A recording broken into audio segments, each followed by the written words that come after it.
नमस्कार दोस्तों, स्वागत है आपका हमारे channel target for IAS MPSC with के। आज है 17 जुलाई 2021 और हम लोग डिस्कस करने वाले हैं आज का मध्य प्रदेश का करंट अफेयर। काफ़ी ज़्यादा इंपॉर्टेंट करंट अफेयर होने वाला है, क्योंकि जो प्रधानमंत्री आवास योजना है इसके अंतर्गत महिलाओं को ट्रेनिंग देने के मामले में मध्य प्रदेश कौन से नंबर पर आया है, इसको हम यहाँ पर देखेंगे, क्योंकि काफ़ी इंपॉर्टेंट न्यूज़ निकल कर आ रही है इससे संबंधित कि जो प्रधानमंत्री योजना है उसके अंतर्गत जो महिला राज मिस्त्री हैं उनको ट्रेनिंग देने के मामले में मध्य प्रदेश किस नंबर पर आया है देश में। साथ ही साथ दोस्तों, अफ्रीकी जो टाइगर्स हैं उनको मध्य प्रदेश के एक राष्ट्रीय उद्यान में लाने की पूरी प्रक्रिया चल रही है। तो वह कौन सा राष्ट्रीय उद्यान है जहां पर अफ्रीकी जो चीतीज़ हैं उनको लाने का प्रयास किया जा रहा है। तो चलिए, बहुत बहुत स्वागत है आपका 17 जुलाई 2021 के मध्य प्रदेश के करंट अफेयर में। शुरू करते हैं। तो चलिए, हमारा पहला क्वेश्चन है, किस राष्ट्रीय उद्यान में 10 अफ्रीकी चीते लाए जाएंगे। आपका ऑप्शन नंबर 1 है पालपुर कूनो, कान्हा केसली, वन विहार या फिर संजय गांधी। तो इसका राइट आंसर है दोस्तों ऑप्शन नंबर 1 पालपुर कूनो। कहाँ पर इसे बनाया गया है दोस्तों? श्योपुर में इसे बनाया गया है। काफ़ी अधिक इंपॉर्टेंट है। इसके साथ ही साथ इसे कब बनाया गया था? 2018 में इसे बनाया गया था। तो यह भी आपको याद रखना है, काफ़ी लेटेस्ट और न्यू यह पालपुर कूनो है। इसके बाद आप देखेंगे दोस्तों कान्हा केसली। कान्हा केसली कहाँ पर है दोस्तों? मंडला में है और यह मध्य प्रदेश का सबसे बड़ा राष्ट्रीय उद्यान है। तो इसको भी आपको याद रखना है। और इससे संबंधित सबसे अधिक इंपॉर्टेंट फैक्ट यह है कि यहाँ पर ए फॉर अभ्यारण्य आपको याद रखना है। फिर इसके बाद आप देखेंगे राष्ट्रीय उद्यान अर्थात एन फॉर नेशनल पार्क। और इसके बाद आप देखेंगे टी फॉर टाइगर रिजर्व। इसे कब बनाया गया? तो इसको जब आप देखेंगे अभ्यारण्य इसे कब बनाया गया, तो अभ्यारण्य इसे बनाया गया था 52 में। इसके बाद आप देखेंगे दोस्तों इसे जो नेशनल पार्क बनाया गया था वह कब बनाया गया था? 55 में इसे बनाया गया था। और टाइगर रिजर्व इसे कब बनाया गया था? 74 में इसे बनाया गया था। काफ़ी अधिक इंपॉर्टेंट यह हो जाता है। इसके बाद आप देखेंगे दोस्तों लगभग 900 किलोमीटर में यह विस्तृत है, अर्थात सबसे बड़ा यह राष्ट्रीय उद्यान है। इसके बाद आप देखेंगे दोस्तों यहाँ का सबसे ऊंचा स्थान कौन सा है? बामनी की दरार है। काफ़ी अधिक इंपॉर्टेंट है। इसके बाद आप देखेंगे कान्हा केसली की दोस्तों 2 प्रमुख नदियाँ यहाँ से गुजरती हैं। एक का नाम है दोस्तों सुपर्ण और एक का नाम क्या है दोस्तों? यह आप लोग बताएंगे। आपका यह होमवर्क है, आपको यह सर्च करना है कि एक नदी तो मैंने आपको बता दिया यहाँ पे सुपर्ण निकलती है और दूसरी नदी का नाम क्या है। तो चलिए मैं ही बता देता हूँ, दूसरी नदी का नाम है बंजर नदी। तो याद रखना है, क्या नाम है दूसरी नदी का? बंजर नदी है दोस्तों। इसके बाद आप देखेंगे दोस्तों कान्हा केसली सबसे बड़ा टाइगर रिजर्व भी है हमारे मध्य प्रदेश का। तो यह भी आपको याद रखना है। प्रथम टाइगर रिजर्व योजना यहीं से संचालित की गई थी, तो इसको भी आपको याद रखना है। और एकमात्र ऐसा राष्ट्रीय उद्यान है जहाँ पर हवाई पट्टी का व्यवस्था है, तो यह भी याद रखना। और यहाँ पर रहने वाली जनजाति कौन सी है? बैगा जनजाति। इस जो कान्हा राष्ट्रीय उद्यान है इसमें रहने वाली एक प्रमुख जनजाति है बैगा जनजाति। और बेंगा मंगलू के नाम पर यहाँ पर एक सड़क का भी निर्माण किया गया है, तो यह भी आपको याद रखना है। बेंगा मंगलू के नाम पर सड़क का निर्माण कहाँ पर किया गया है? तो यहीं पर किया गया है दोस्तों। वन विहार कहाँ पर है दोस्तों? वन विहार भोपाल में है। स्थापना कब की गई थी? 1983 में इसकी स्थापना की गई थी। यहाँ पर जो एनिमल है उनको गोद लेने की प्रथा कब शुरुआत की गई थी? 2008 में एनिमल्स को गोद लेने की प्रथा यहाँ पर शुरुआत की गई थी। तो यह भी आपको याद रखना है, काफ़ी अधिक इम्पोर्टेंट है।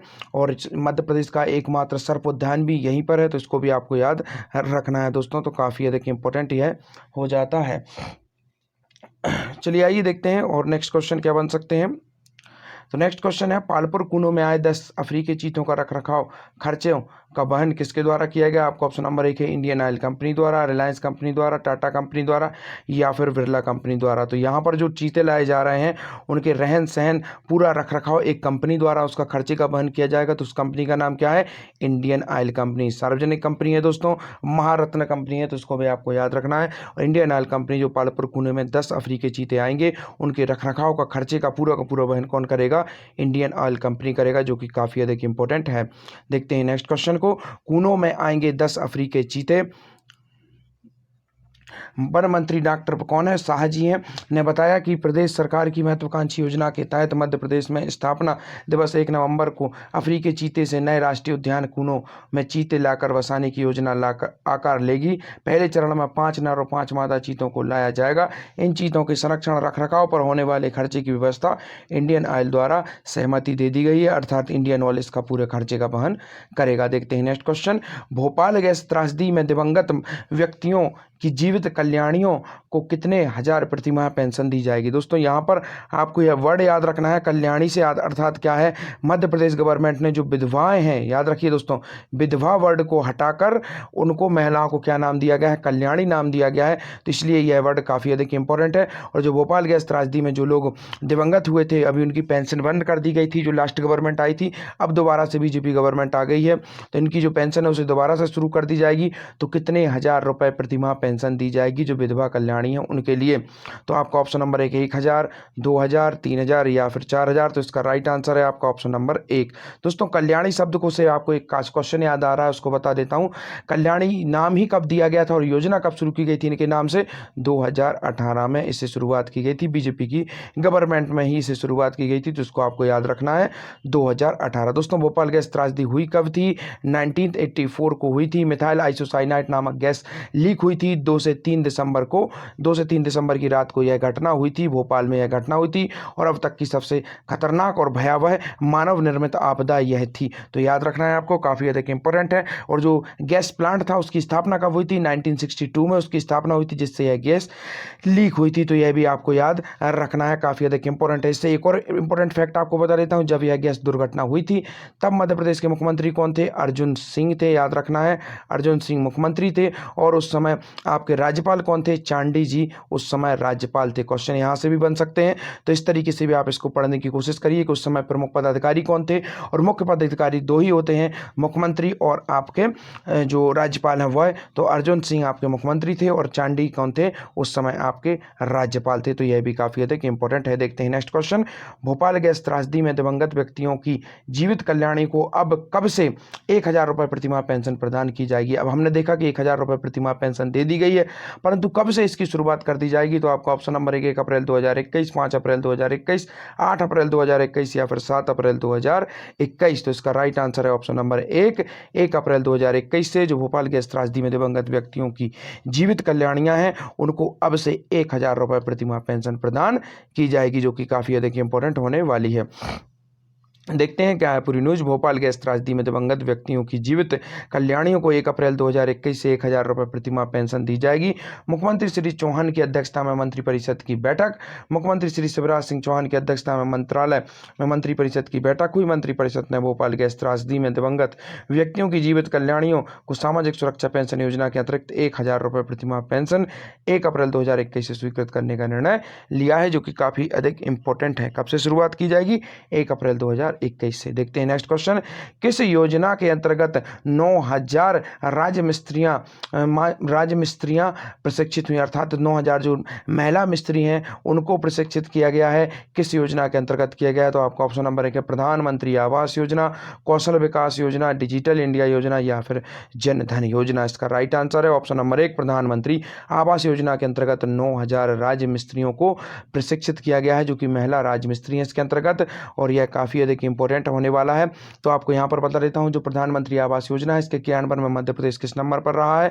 दूसरे नंबर पर रहा है पूरे भारत में। और एसटीपी निर्माण में दोस्तों 2 प्रमुख नगर पालिकाएं हैं जिनको नाम रहा है खुरई और आपकी छिंदवाड़ा नगर पालिका। तो इन्हें भी सर्वश्रेष्ठ जो भवन निर्माण है उसके लिए इन्हें अवार्ड दिया गया है। और सस्टेनेबल हाउस बनाने में कौन सा हमारा जो शहर है वह इंदौर है, वहाँ पर इसी योजना के अंतर्गत सस्टेनेबल हाउस बनाए जा रहे हैं। इस योजना की दोस्तों शुरुआत कब हुई थी? 25 जून 2015 को इस योजना की शुरुआत हुई थी। और इसी दिन दोस्तों एक और योजना थी जिसे हम जानते हैं स्मार्ट सिटी योजना के नाम से, उसकी शुरुआत भी 25 जून 2015 को ही की गई थी। तो दोनों योजनाएं एक साथ शुरू हुई थी, तो इसको आपको याद रखना है 25 जून 2015। और स्मार्ट सिटी के क्रियान्वयन में भी दोस्तों मध्य प्रदेश का इंदौर रहा है नंबर 1 और टोटल स्मार्ट सिटी रैंकिंग में मध्य प्रदेश रहा है दूसरे नंबर पर। तो इसको भी आपको याद रखना है। अब यहाँ पर आपको बताना चाहूँगा कौशल विकास योजना कब शुरुआत की गई थी? 15 जुलाई 2015 को कौशल विकास योजना शुरू की गई थी। तो इसको भी आपको याद रखना है, नोट करते जाइए, काफ़ी अधिक इंपॉर्टेंट है इसकी डेट। और डिजिटल इंडिया की दोस्तों शुरुआत कब की गई थी? तो आपको याद रखना है जुलाई 1, 2015 को इसकी शुरुआत की गई थी। तो यह भी आपको याद रखना है कि डिजिटल इंडिया की शुरुआत कब की गई थी? 1 जुलाई 2015 को शुरुआत की गई थी। जो जन धन योजना है इसकी शुरुआत कब की गई थी? तो इसको भी आपको याद रखना है 28 अगस्त 2014, याद रखिए 28 अगस्त 2014 को जनधन योजना की शुरुआत की गई थी, जो कि काफ़ी अधिक इंपॉर्टेंट है। देखते हैं पूरी न्यूज़ को। प्रधानमंत्री आवास योजना के अंतर्गत महिलाओं को ट्रेनिंग देने के मामले में मध्य प्रदेश कौन से नंबर पर है? आपको ऑप्शन नंबर 1 है प्रथम, द्वितीय, तृतीय या फिर चतुर्थ। तो इसका राइट आंसर है ऑलवेज की तरह मध्य प्रदेश इसमें क्या रहा है? प्रथम स्थान रहा है महिलाओं को ट्रेनिंग देने के मामले में, राजमिस्त्री की ट्रेनिंग देने के मामले में। तो चलिए आइए देखते हैं पूरी न्यूज़। प्रधानमंत्री आवास योजना में 9,000 राजमिस्त्रियों को प्रशिक्षित किया गया। निर्धनों के कल्याण के लिए गठित अंतः विभागीय मंत्री समूह गरीब कल्याण के अंतर्गत पंचायत एवं ग्रामीण विकास विभाग की योजनाओं में खाद्य मंत्री ने की समीक्षा। प्रधानमंत्री आवास योजना के अंतर्गत महिलाओं को आत्मनिर्भर बनाने की उद्देश्य से दी जा रही है मैसन ट्रेनिंग, और मध्य प्रदेश इसमें क्या रहा है? प्रथम स्थान पर रहा है। आज के आपके question, Madhya Pradesh custom processing केंद्र स्थापित करने संबंधी योजना लागू करने वाला देश का कौन से क्रम का राज्य है? नेक्स्ट क्वेश्चन है युवाओं को रोजगार के लिए कितने लाख रुपए मिलेगा ऋण? और इसी के साथ साथ आज का आपका करंट अफेयर होता है समाप्त। धन्यवाद दोस्तों।